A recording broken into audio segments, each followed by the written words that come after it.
Assalamualaikum, selamat siang semuanya. Masih semangat kan? Ini ilmu mahal loh yang kalian dapat loh. Langsung dapat tadi pembedahan RUU-nya, dapat pandangan atau tugas tupoksi KPI secara menyeluruh, ke belakang dan ke depan. Dapat juga sejarah pembangkangan atau evolusi pers di Indonesia gitu. Dan tadi ada satu slide yang saya suka banget. Tadi slide tentang Malari 1974. Kenapa? Ayah saya terlibat dalam sana. 74 itu, Malari itu ketuanya kalau nggak salah adalah Hariman Siregar dari UI. Ayah saya tuh teman baiknya yang ikut. Bapak saya waktu itu adalah Ketua Dewan Mahasiswa Atmajaya, Polikarpus Dalopes. Beliau sangat ikut dan terlibat paling depan bersama Om Hariman di Gerakan 74. Jadi terima kasih banget dimasukin slide-nya. Nah teman-teman, ini kan fakultas hukum ya, aku dari tingkat fakultas hukum. Aku tuh jujur 3 tahun terakhir sangat tiap hari berkutit sama orang dari fakultas hukum gitu. Adik saya Andovi, kebetulan fakultas hukum. Najwa Shihab, bos saya kebetulan fakultas hukum. Dua-duanya dari universitas yang sama lagi. Dan saya kejepit di tengah karena saya sendiri MIPA. Saya MIPA UI, fisika nuklir.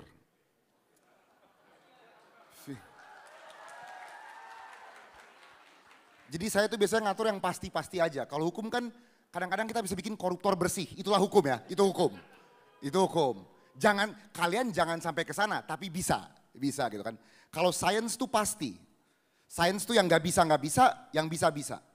Nah, tadi karena udah menyeluruh banget nih ya. Aku tuh jadi bingung kalau aku ngomong tentang RUU penyiaran ngulang lagi. Tadi dari Pak Wakil Rektor juga udah ngebahas kan tentang RUU penyiaran. Jujur waktu kita dengar tentang RUU penyiaran ini pertama kali di narasi, heboh. Aku, Andovi, Mbak Nana, Zen RS, kalau pada tahu redaktur narasi, kita semua takut. Karena tadi yang paling menyeramkan bagi kami di narasi ya, adalah bagian JI, jurnalis investigasi. Karena di narasi itu juga ada segmen namanya Buka Mata. Mereka di narasi itu juga ngelakuin hal yang sama, jurnalis investigasi. Yang paling terkenal, produknya yang paling terkenal adalah Kanjuruhan. Jadi waktu Kanjuruhan kemarin, produk investigasi terdepan dari narasi menggunakan teknologi namanya OSIN, Open Source Intelligence. Karena gini, kenapa ini penting ya?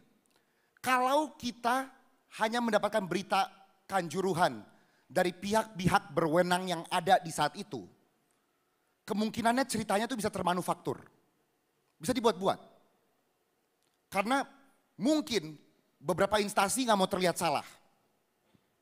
Sedangkan wartawan kan bukan tugas kita untuk menjaga perasaan. Wartawan tugasnya adalah untuk melihat apa yang benar, apa yang salah, lalu diwartakan.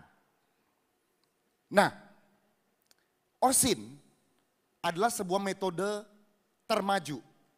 Jujur aku bukan paling ahli untuk ngebahas OSIN di depan sini. Yang sangat ahli adalah Zen RS, Omnyo, itulah orang-orang di narasi yang ngatur hal ini ya. Tapi kalau kalian melihat teknologi ini adalah metode-metode terbaru untuk mendapatkan berita real time. Jadi berita ini atau sebuah peristiwa itu dirangkai dari HP-HP kalian. Kalian di Kanjuruhan, misalnya waktu itu kalian ada di Kanjuruhan, kalian rekam keadaannya, asal bisa diverifikasi waktu, lokasi kalian, kalian dari tribun mana, bisa dirangkai itu yang terjadi di hari itu tanpa kita harus dengerin cerita orang. Karena kan zaman sekarang semua orang udah nge-story. Zaman sekarang semua orang udah nge-post di IG.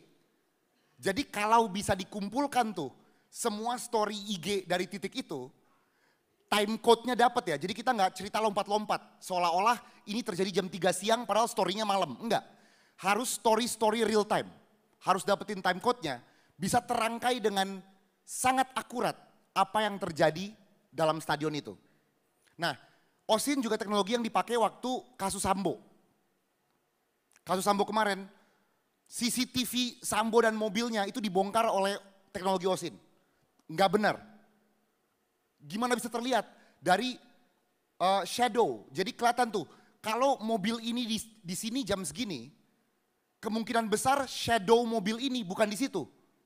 Karena matahari di jam segini itu di atas sini. Kok shadownya di sini? Nah, jurnalis investigasi itu nggak boleh dimatikan. Karena jujur, dia itu yang membuka mata kita terhadap kejadian-kejadian. Banyak kejadian di negara ini terjadi mungkin karena ada motif kekuasaan, motif uang, berbagai motif lah. Jurnalis investigasi adalah satu-satunya tool yang benar-benar bisa menusuk semua motif-motif ini. Membongkar semua motif-motif ini. Jadi teman-teman, kalau kan kemarin kita semua heboh nih ya, peringatan darurat yang Garuda Biru. Heboh. Kalian juga harus heboh kalau ini nanti disahkan. Kalau ya, ini belum. Rencananya tadi disahkan kemarin kapan ya? Juni ya? Atau kapan sih rencananya? Mei atau Juni lah rencana disahkan. Ditunda ke September, nggak jadi rapat di September, sampai sekarang masih ketahan. Nah, itu dari jurnalis investigasi ya. Sekarang aku mau ngomong ke konten kreator. Teman-teman udah nonton Epic Rap Battle belum? 19, Prabowo versus Jokowi. Nonton? Rap Battle 2024 nonton nggak? Mas Anies. Mas Ganjar. Sorry ya. Nah itu. Nah, kenapa dari semua konten yang aku buat di YouTube ya, aku bawa itu. Karena gini, konten di YouTube, IG atau TikTok bagi aku tuh ada levels of seriousness. Ada konten-konten yang bercandaan, tapi ada konten-konten yang membawa pengaruh. Dan pengaruhnya besar. Kalau kita lagi ngebahas politik, kenapa aku sama adik aku Andovi, kita memutuskan untuk ngeluarin setiap pemilu, format Epic Rap Battle menunjukkan kedua sisi. Karena di sini tugas kita bukan menggiring opini untuk pilih siapa yang kita mau orang pilih. Dalam sebuah rap battle, satu paslon bisa menunjukkan keburukan paslon lain, tapi juga bisa menunjukkan kebaikan dirinya. Yang berarti seimbang. Saya sebagai Prabowo, saya meninggi-ninggikan diri sendiri, saya merendah-rendahkan Jokowi dalam rap battle ya. Ini jangan dipotong di TikTok jadi aneh nih omongan gue nih. Andovi sebagai Jokowi di tahun 2019 meninggikan diri dia, merendahkan lawannya. Karena itulah sebuah rap battle, itulah format rap battle. Nah, kita milih format ini karena kalau sesuatu itu sepenting itu, kita ingin melakukan sesuatu yang paling dekat dengan jurnalistik. Jurnalistik seutuhnya itu harus melihat semua sisi. Nah, tetapi kita juga paham Gen Z tuh paling males baca, tadi kan dibahas, koran Tempo, jujur aku masih baca lagi, majalah Tempo masih baca. Ini karena pengaruh ayah ya, ayah tuh aktivis jadi turun-turun dikit ke aku sama Andovi gitu. Tapi kita tahu Gen Z cara konsumsi informasinya tuh beda. Jadi kalau kita bikin kuliah umum tentang baiknya Prabowo dan baiknya Jokowi, kemungkinan gak ada yang nonton. Padahal kemungkinan besar isinya sama. Isinya sama dengan rap battle. Tapi saya sama Andovi, kita ingin berusaha membungkus sebuah informasi yang mendalam dengan cara yang bisa dinikmati oleh kalian. Nah, terjadi lagi di 2024, Anies lawan Ganjar, lawan Prabowo, kita buat lagi. Kali ini dengan bantuan Christo Immanuel. Nah, sulitnya dari konten-konten ini ya, ini konten yang gak gampang dibuat. Kan tadi Pak Wakil Rektor ngomong, tolong Kajo, tolong abis Kajo ngomong banyak orang mau jadi YouTuber.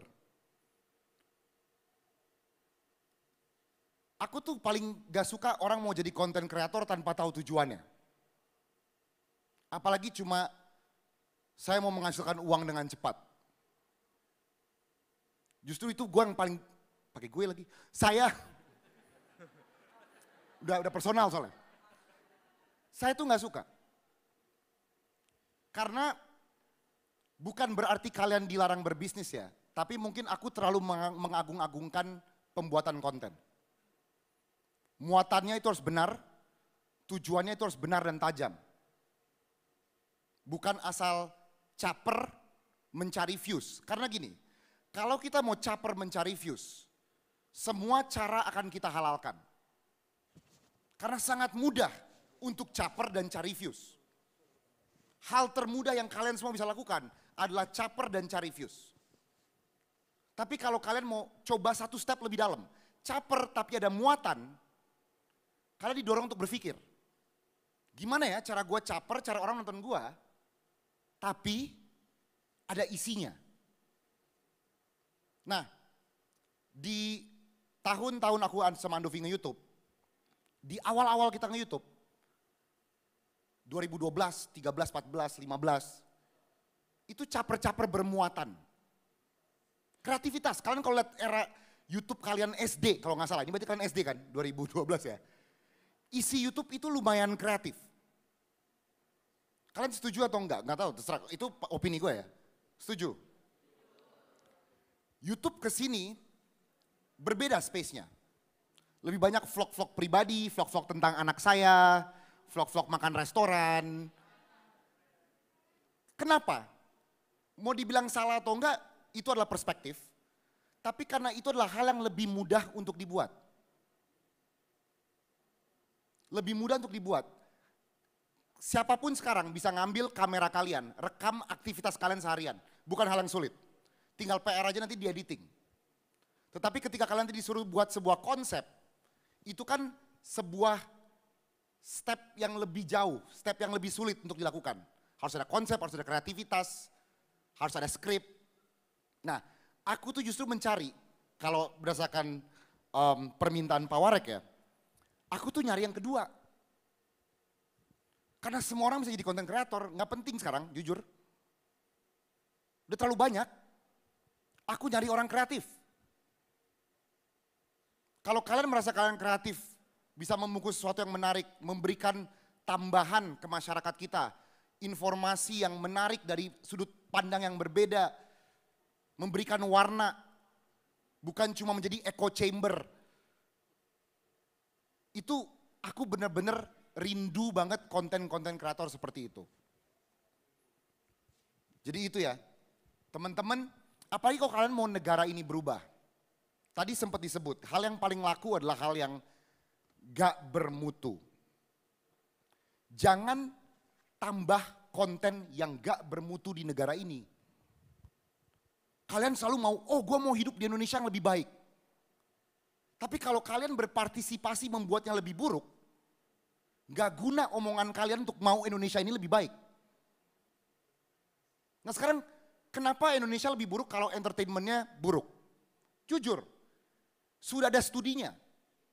Kita semua tuh sekitar 6 jam di HP kita. Let's say kalian kuliah dapat ilmu.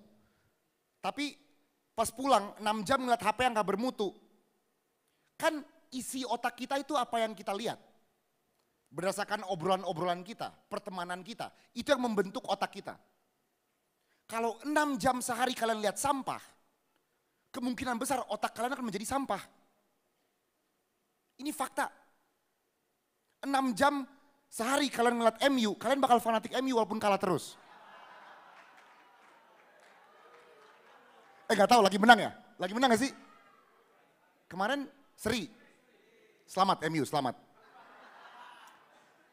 Yang aku kesel Bayern Munchen kemarin kalah lawan Barcelona 3-0. Aduh. Padahal kita pernah kalahin mereka 8-2 ya. Itu tolong Bayern Munchen. Nah, itu. Kalian selalu mau Indonesia yang lebih baik, Indonesia yang lebih baik. Turut berpartisipasi secara aktif. Kalian kelahiran 2000 berapa? 7, 8, 6, 8. 2003. Tua banget kalian. Ini anak tua ya. 2003 berarti umurnya 21. Oh ya kuliah, masuk akal. Kalian kalau ingin turut merubah Indonesia, kalian harus berpartisipasi secara aktif. Jadi kalau bikin konten, bikinlah konten yang bermuatan. Nah, ketika kalian bikin konten yang bermuatan, tugas KPI nggak repot. Sama sekali nggak ada repot-repotnya. Ngapain dia ngesensor konten yang bermuatan? Dan ini akan menjadi omongan terakhir saya ya.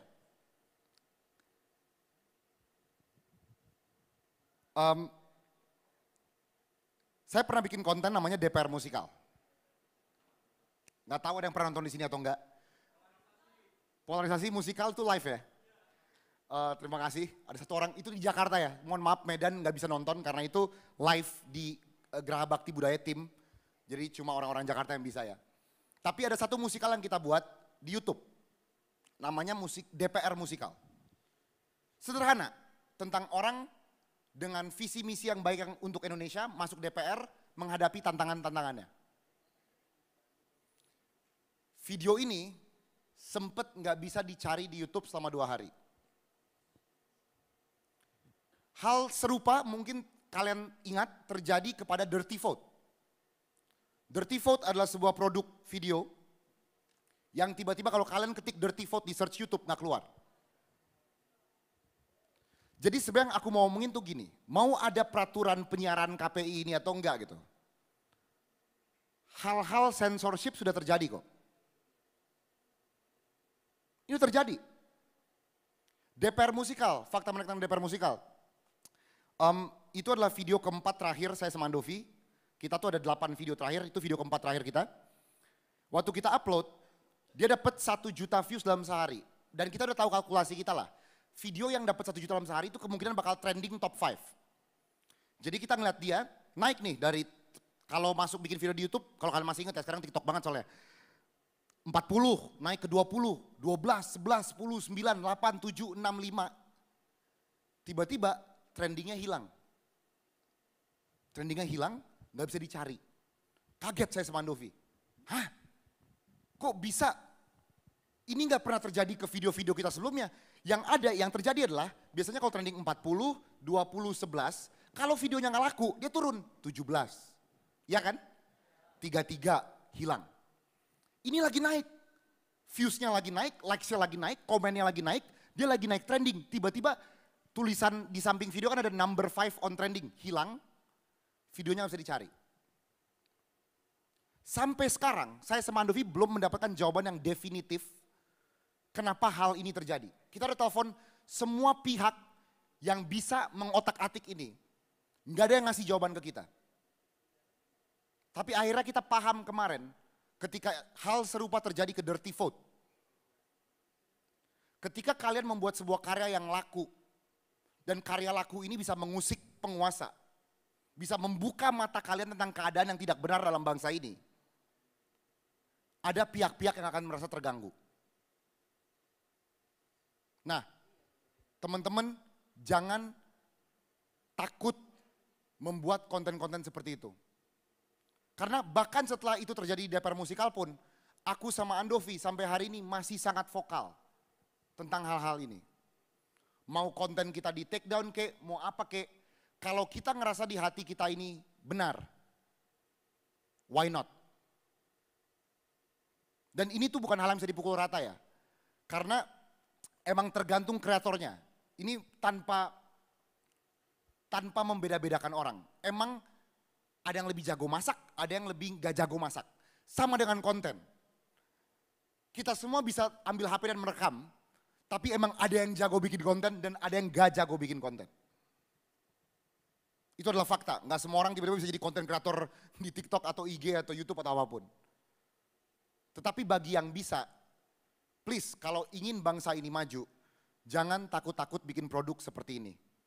Terima kasih semuanya. Kasih tepuk tangan yang meriah. Ya ini, kalau dibilang Bang Jovi ini jadi cerminan ya buat kalian-kalian yang nantinya setelah ini kata Pak Wakil Rektor 3, berniat jadi konten kreator ataupun berniat jadi YouTuber.